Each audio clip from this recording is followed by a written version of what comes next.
Hi, for this demonstration we will be sewing a button with 4 holes and you will need the following materials. You will need some fabric, and I'll be using the same fabric from the instructions on how to sew 2-hole buttons, so there's that. You will need thread, so here's our thread. Like I said, it's recommended to cut between 5 to 7 inches of thread. It's always better to have more thread than less. Just so you're not stuck while sewing a button or any other piece. We will need scissors, so here are our scissors. Here's our sewing needle, and with that, the pin cushion is optional, so I like to use it, especially when it has a band so I can keep it on my wrist the entire time. So there's that. And of course, our 4-hole buttons. So we have red and we have blue, we have red and we have blue. For this demonstration, I'll be using the red button. So of course, like I said before, typically you would like to match the button, the thread, to the fabric. But for this demonstration, we're not going to. I just want you to understand the basics on how to sew a button. But matching is especially important when you're working with clothing. Like for example, dress shirts. You want all of the buttons to match up and you all want them to have similar thread. So, but again, for this demonstration, that doesn't really matter. So what you're going to do, we're going to first thread our needle. So you're going to take 2 ends of the thread and put them together. That way there is a loop at the end. That's going to serve as our knot. I find this to be an easier way to knot a thread, so that's why I'm teaching you this way. So, and then you also have the eye of the needle, which is the loop on top. It's not the sharp end of the needle, but that is where the thread goes through. So we're going to take our 2 ends of our string and put it through the needle. Sometimes you really have to press your fingers together. There we go. So once it's through the eye of the needle, and pull it through. You can leave this excess thread alone. It's just used as a helper in case you need more thread while you're sewing a button. So we are threaded and we do have the loop at the end. So what we're going to do next is we're going to grab our fabric and we're going to grab our button. So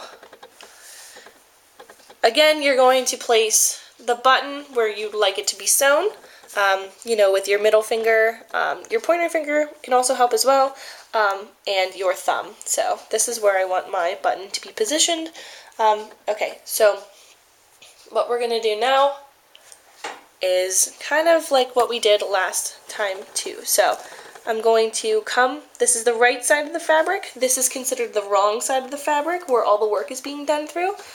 So what we're going to do is, if I can grab my needle, we're going to come through the wrong side of the fabric through one of the holes. So come through this one.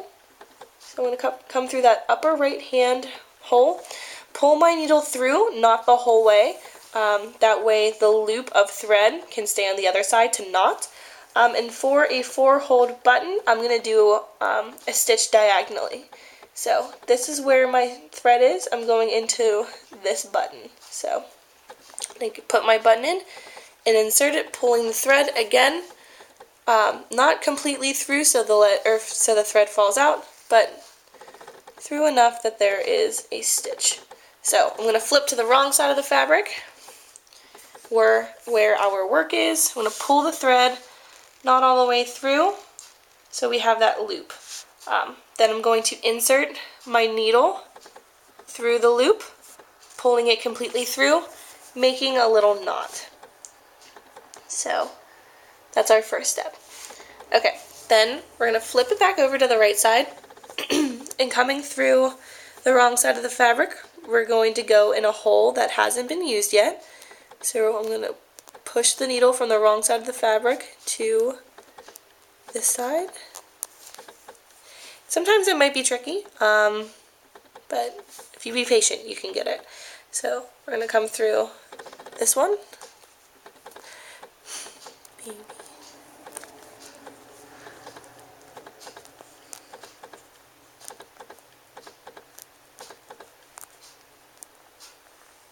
Okay, finally got it. So we're going to come through this one, And then again, we're going to go diagonally, pull it, and then we're going to go diagonally. So we're making a small X. So this thread is already here, and now we're going to go down diagonally. So insert your needle and push it the whole way through.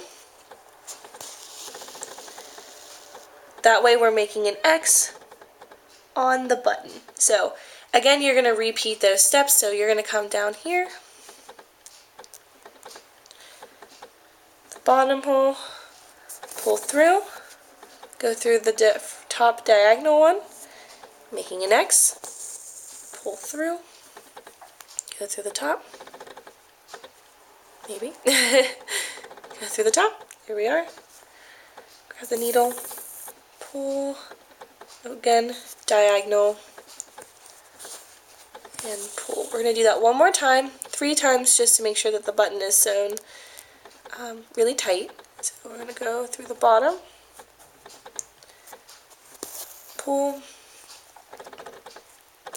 diagonally, pull, and then here as well.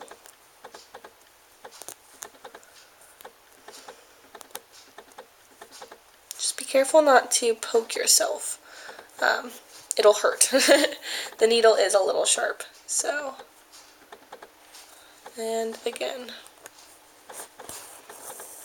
Okay, so once you have sewn your button, once you've sewn your button, you will have an X shape on the front of the fabric.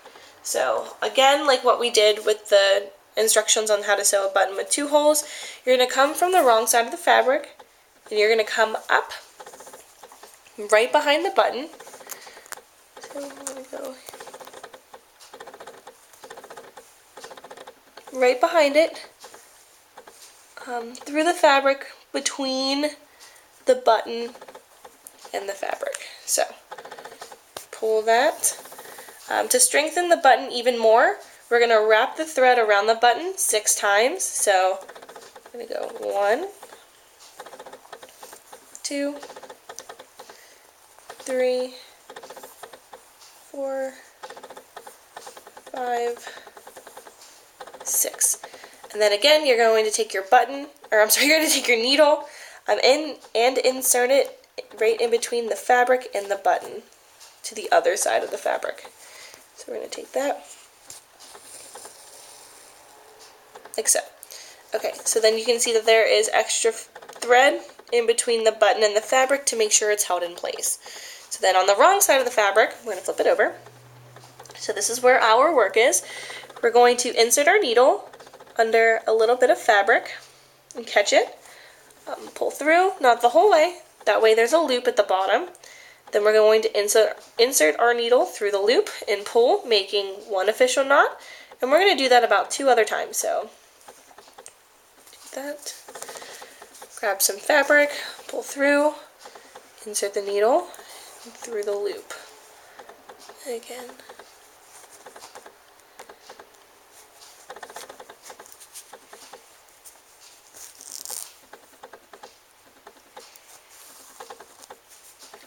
Okay, after you've made a knot, after you've made 3 knots, what you're going to do next is you're going to weave in the needle and thread through the fabric. Just in case if the knot comes open, this will help catch it so the button does not fall off. So I'm going to weave it underneath and pull through. Then what's left is to cut it. So you'll cut it and voila, there you go. So you have your work on the back and a secured 4-hole button sewn on the front. So, alright, thanks for watching.